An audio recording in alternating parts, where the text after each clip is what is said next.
Let me show you how a 3D printer can make a slinky.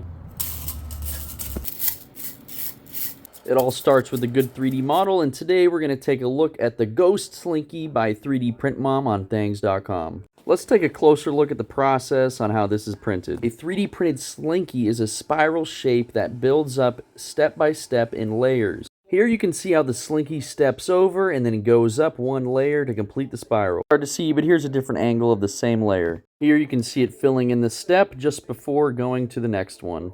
And there you can see the next step of the spiral. The most important part of this slinky is the distance between the spirals. If the distance is too far away, you'll get a stringing mess.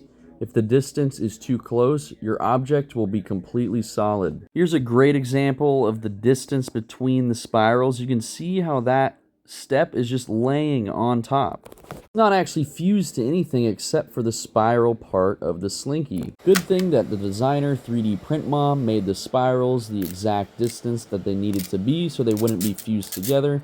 And if you want to print this model, I would suggest slowing down your printer a little bit and also turning down the temperature a bit.